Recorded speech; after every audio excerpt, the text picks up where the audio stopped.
Topic है what is assets and what is liability. अब ये टॉपिक स्टार्ट करने से पहले इसके बेनिफिट सुन लो कि सर 12th में कितना काम आएगा।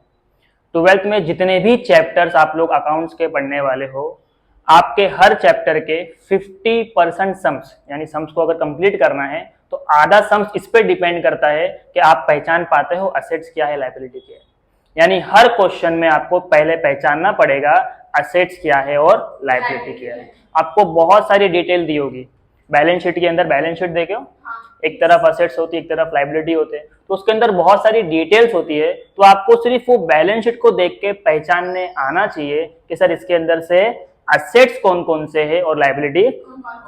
हाँ, वैसे तो बहुत सारे, लेकिन मैं आपको आपके 12th के सिलेबस के हिसाब से बता रहा हूँ कि सर 12th में हम लोग जितनी भी बुक्स पढ़ने वाले, जितने चैप्टर्स पढ़ने वाले हो, हर क्वेश्चन के अंदर अगर आपको क्वेश्चन दिया जाएगा तो क्या हम पहचान सकते हैं असेट्स क्या है और लायबिलिटी क्या है।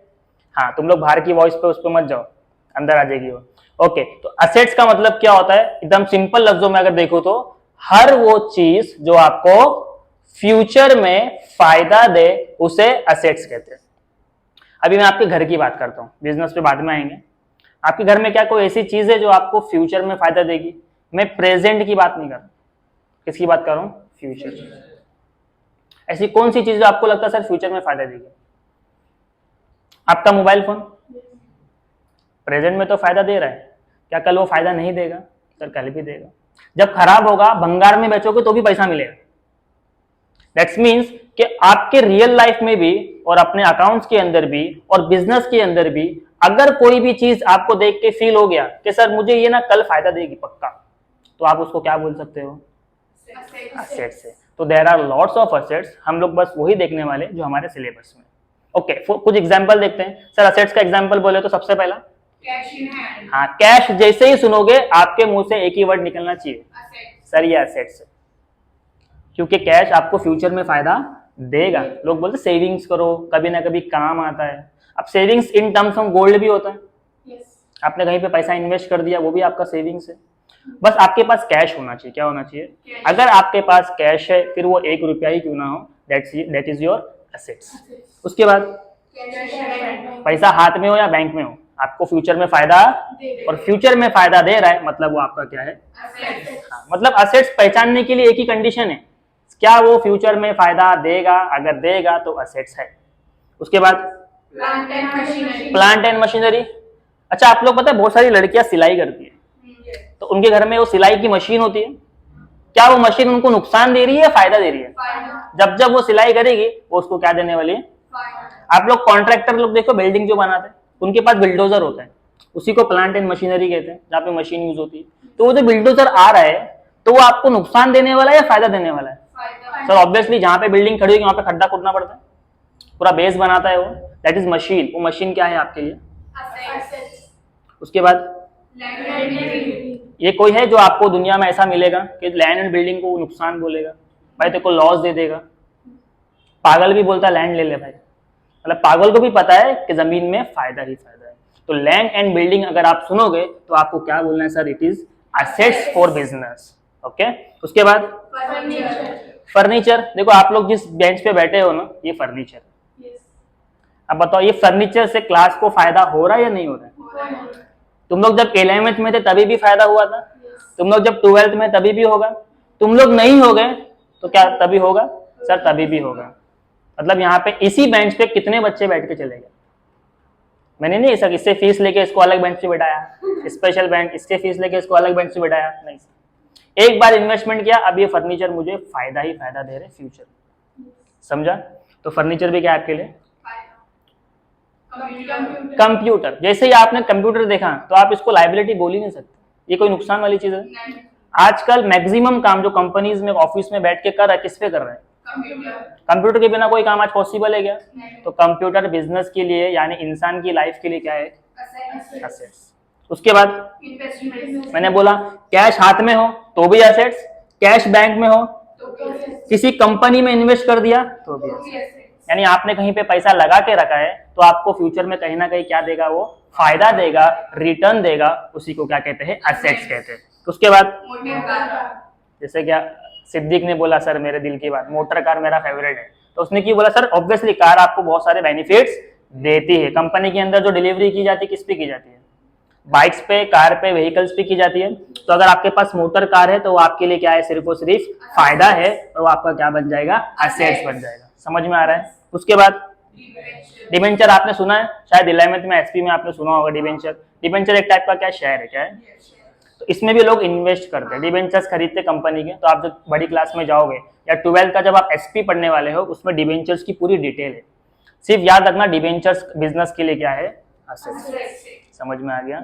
उसके बाद जैसे आप लोग इन्वेस्टमेंट करते हैं तो इन्वेस्टमेंट कहाँ? डिबेंचर में भी किया जाता है। गवर्नमेंट शेयर्स अलग होता है, गवर्नमेंट बॉन्ड्स, बट यहाँ पे भी इन्वेस्टमेंट ही किया जाता है, बट उसका नाम है कि आप कहाँ पे इन्वेस्ट कर रहे हो? गवर्नमेंट बॉन्ड्स में।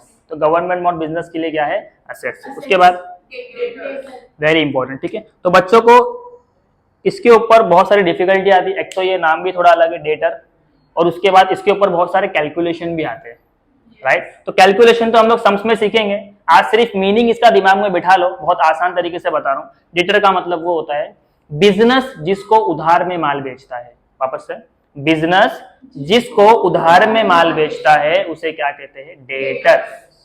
अब सपोज करो मेरा कोई दुकान है कपड़े का, मेरा बिजनेस कपड़े का है। अब कोई कस्टमर आया, सपोज करो सिद्दीक आया, सिद्दीक ने मुझसे कपड़ा लिया, बोला सर मैं बाद में पैसा दूंगा, तो इसने मेरे से उधार में खरीदा। तो बिजनेस ने जिसको उधार में माल दिया वो बिजनेस का कौन है? सिंपल एंड स्वीट, याद रहेगा अभी। यानी जो बंदा उधार में खरीद रहा है वो डेटर है। किससे? बिजनेस से। तो आपको पूरा याद रखना है, बिजनेस ने जिसको उधार में माल बेचा, बिजनेस ने जिसको उधार में माल बेचा वो क्या है? डेटर। क्लियर हो गया? ओके। उसके बाद क्या है?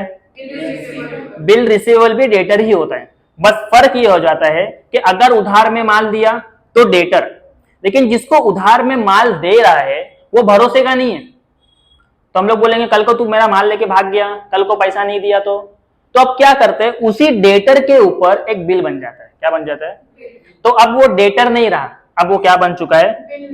Bill receivable. सर रिसीवेबल क्यों बोलेंगे? बिकॉज उससे पैसा मिलने वाला है, उससे पैसा हाँ। तो कस्टमर, डेटर, बिल रिसीवेबल एक ही होता है जहां से बिजनेस को क्या मिलने वाला है? सर कस्टमर कब बोलेंगे? जब कस्टमर ने पैसा दे दिया उसे कस्टमर बोलेंगे। जब कस्टमर ने उधार में माल लिया क्या बोलेंगे? अब उसके ऊपर बिल बना तो क्या बोलेंगे? समझ में आ गया? पक्का? उसके बाद देखो नाम में आंसर है प्रीपेड। प्रीपेड यानी हर वो खर्चा जो आपने टाइम से पहले कर दिया, तो क्या फ्यूचर में आपको टेंशन होगा? और फ्यूचर में अगर फायदा है तो आपके लिए क्या बनेगा? समझ में आ गया? उसके बाद कोई भी इनकम जो आपको अभी मिली फ्यूचर में मिलेगी, मिलना बाकी है। आउटस्टैंडिंग का मतलब होता है बाकी। अगर कहीं से पैसा मिलना बाकी है तो ऑब्वियसली आपको फायदा होने वाला है, और वो आपके लिए क्या बनेगा? तो इतने एग्जांपल्स अगर आपको समझ में आ गए मतलब आपका असेट्स वाला पार्ट क्लियर है। बिजनेस के अंदर देखो चार चीजें आपको समझ में आनी चाहिए, यानी जब तक आप अकाउंट्स पढ़ रहे हो ये चार चीजें आपको हर क्वेश्चन में मैं बोलूंगा भाई पहचानो। यानी आज मैं आपको समझा रहा हूं, नेक्स्ट टाइम से आपको सिर्फ पहचानना है। नाम सुनते ही बोलूंगा sir building assets, cash assets, debtor, bill receivable, ये आपको सुनते ही क्लिक करना चाहिए और आपका आंसर क्या निकलना चाहिए? सर ये क्या है? असेट्स। तो बिजनेस में चार चीजें होगी। आपका पूरा के पूरा अकाउंट्स, जितना भी अकाउंट्स हम लोग पढ़ने वाले हैं, ये पूरा के पूरा अकाउंट्स किस पे डिपेंड कर रहा है पता है आपको? Partnership firm. यानी आपके जो चैप्टर्स है वो किसके रिलेटेड है? जैसे आपका चैप्टर का नाम होगा final account of partnership firm, dissolution of partnership firm, admission of partner, ये सारे आपके चैप्टर्स के नाम है। यानी किसके रिलेटेड है सबके सब? हाँ। तो बिजनेस सिर्फ पार्टनरशिप फर्म नहीं होता है, कंपनी भी होती है, सोल ट्रेडिंग कंसर्न भी होता है, राइट। बट हम लोग अकाउंट्स किसके बारे में पढ़ेंगे? तो पार्टनरशिप फर्म के अंदर ये सारे एसेट्स होते हैं। तो जितने भी पार्टनरशिप फर्म की बैलेंस शीट आपको दिखेगी वहां पर ये चीजें आपको हमेशा दिखेगी। तो आपको बहुत कॉन्फिडेंटली करना है, हाँ सर ये सारी चीजें तो असेट्स होती है, बिकॉज हमने पढ़ा है, हमको पता है असेट्स का मतलब क्या होता है। हर वो चीज जो आपको फ्यूचर में फायदा दे उसे असेट्स कहते हैं। अब इसके अलावा अगर कोई न्यू चीज आ जाती है तो आपको यही तो सोचना है कि फ्यूचर में फायदा दे रही तो सर असेट्स है। अगर आपको सोच समझ में आ गई, हाँ सर ये चीज देख के लग रहा है कि फ्यूचर में फायदा, मैं बोलूं फैन, असेट्स। मतलब इसके अलावा आप वो भी पहचान सकते हो जो आपने नहीं पढ़ा, बिकॉज आपको मीनिंग समझ में आ गया। क्लियर है? सबको असेट समझ में आ गया? पक्का? ठीक है। उसके बाद चलते हैं लायबिलिटी पे। ये बहुत थोड़ी होती है लेकिन बहुत मीनिंगफुल होती है, इसको समझना इंपॉर्टेंट है। लायबिलिटी का मतलब होता है कर्जा। क्या होता है? मतलब पार्टनर्स लोग जब कर्जा लेते हैं, यानी पार्टनरशिप फर्म पे अगर कोई कर्जा है जो फ्यूचर में आपको टेंशन दे रहा है, क्या दे रहा है? आपको सोचने पे मजबूर कर रहा है, आपके सर में दर्द है, आप केरोसिन खा रहे हो, डोलो खा रहे हो, जो भी खा रहे हो, किसकी वजह से? टेंशन की वजह से। वो आपके लिए क्या है? तो आपको सिर्फ इतना याद रखना है, हर वो चीज जो आपको फ्यूचर में टेंशन दे उसे क्या कहते हैं? लायबिलिटीज। फ्यूचर में टेंशन दे। देखो यहाँ पे वर्ड इंपॉर्टेंट, फ्यूचर में। ओके, एग्जांपल की बात करूं तो क्रेडिटर। देखो डेटर का अपोजिट कौन होता है? क्रेडिटर। हाँ, डेटर का मतलब मैंने क्या बताया था? बिजनेस जिसको उधार में माल बेचता है वो डेटर है। अब यहाँ पे उल्टा क्या हो गया? बिजनेस जिससे उधार में माल खरीदता है, यानी सप्लायर। किसकी बात चल रही है? तो वो कौन है बिजनेस का? क्रेडिटर। हाँ, तो बिजनेस ने उधार में खरीदा तो फ्यूचर में उसको पेमेंट करना पड़ेगा, उसके ऊपर टेंशन है, और वो टेंशन उसके लिए क्या बन गया? समझ में आ रही है बात? उसके बाद क्या है? ये किसका उल्टा है? अब बिजनेस ने जिससे माल खरीदा ना, उसको मेरे पे भरोसा नहीं है, यानी बिजनेस पे भरोसा नहीं है, तो बिजनेस ने क्या किया भाई? बिल बना दिया। तो अभी जो पर्सन मेरे लिए क्रेडिटर था, जिसने मुझे उधार में माल बेचा था, अब वो मेरे लिए क्या बन चुका है? बिकॉज मुझे पेमेंट करना है तो बिल्स पेएबल हो गया। क्या हो गया? समझा? यानी आपका क्रेडिटर के ऊपर जब बिल बन जाता है तो वो क्या बन जाता है?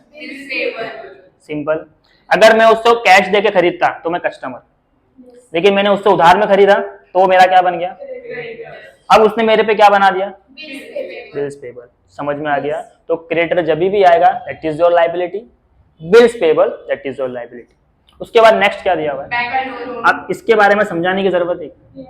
बैंक लोन, लोन किसी का भी हो, किसी इंसान से लिया आपने लोन या बैंक से लिया लोन, अगर आपने किसी से उधार लिया हुआ है वो आपके लिए क्या रहेगा? क्योंकि वो आपके ऊपर क्या है? टेंशन क्रिएट करता है, राइट? तुम लोग कभी लोन लेते हैं अपने फ्रेंड्स वगैरह से? हम लोग स्कूल में लेते थे 10-10 रुपया, 5-5 रुपया। तुम लोग नहीं लेते? सही में नहीं लेते? तुम लोग आपस में कहाँ देते रहे? गरीब रहेंगे तुम लोग भी। पैसे रहते क्या नहीं रहते? तुम लोग अमीर रहेंगे मेरे ख्याल से, हम लोग गरीब थे पहले। हाँ, हम लोग के पास नहीं हुआ था। होता ना पैसा मुस्कान? 10 रुपया तो किसके पास नहीं होता। हम लोग 2 रुपए के लिए, मान लो 2 रुपए के लिए मैं मच्छी बेचता था। पता क्या बेचता था?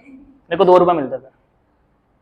मच्छी मतलब वो मतलब बारिश में मच्छी आती है, तो हम लोग गंदे बच्चे थे, तो हम गंदे बच्चे मतलब हम लोग जाके मच्छी पकड़ते, नाले वाले से मच्छी पकड़ लेते थे।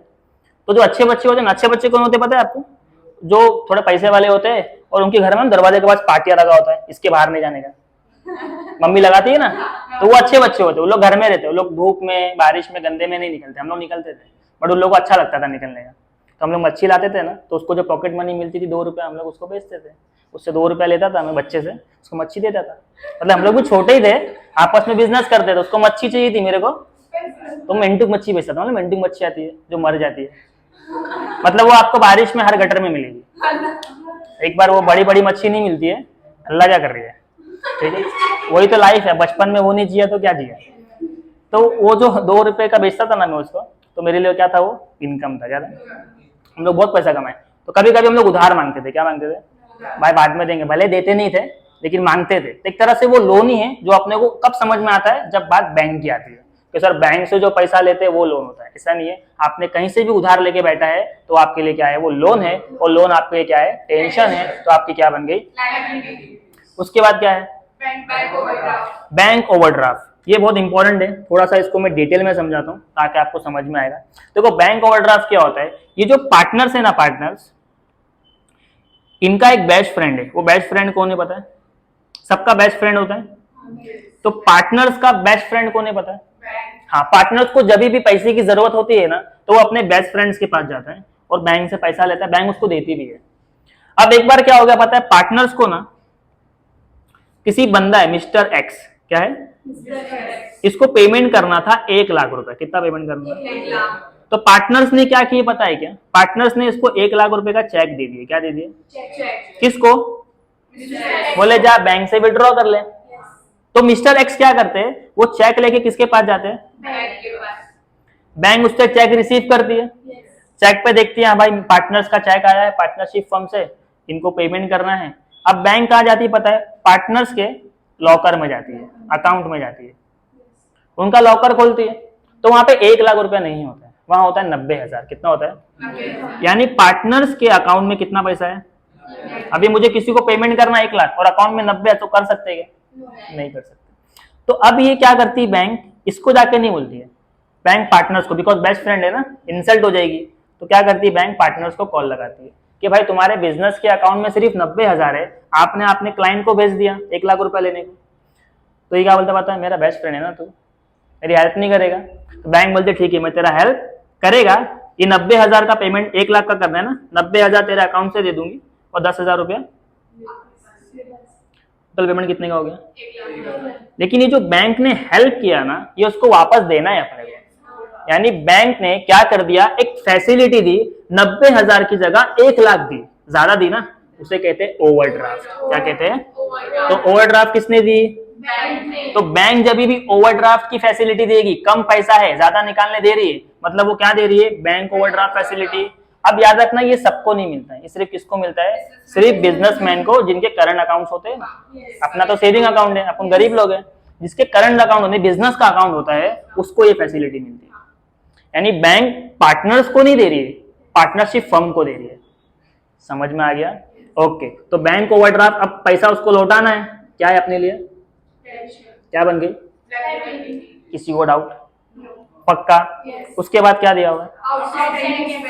देखो, जैसे अगर एक्सपेंस आपने पहले से पे किया है तो वो आपका असेट्स है, लेकिन अगर कोई खर्चा आप पे बाकी बर्डन है तो आपके लिए टेंशन है वो, और वो टेंशन आप पे क्या बन जाता है? हाँ, तो ये दो चीज को दिमाग, बहुत आसान वर्ड है, prepaid expense, outstanding expense. Prepaid expense, expense prepaid है तो असेट्स, एक्सपेंस आउटस्टैंडिंग है तो प्रीपेड, मतलब जो पहले से पे कर दिया तो बाद का टेंशन नहीं।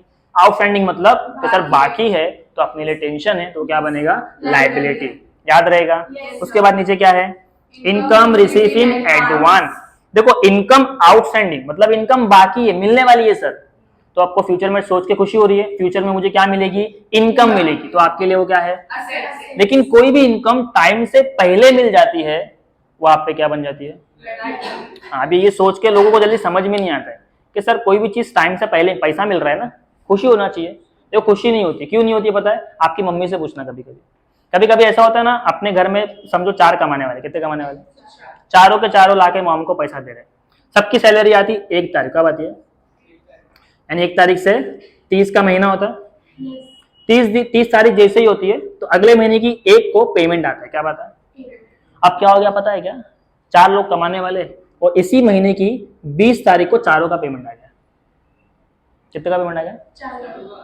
अब मॉम खुशी नहीं है, 1 तारीख को आने वाला था, 10 दिन पहले पैसा आ रहा है, तो मॉम को खुश होना चाहिए। मॉम क्या बोलती है? अरे अभी आ गया, अब ये 10 दिन चलाऊंगी घर, फिर और 30 दिन चलाना है, यानी 40 दिन चलाना है।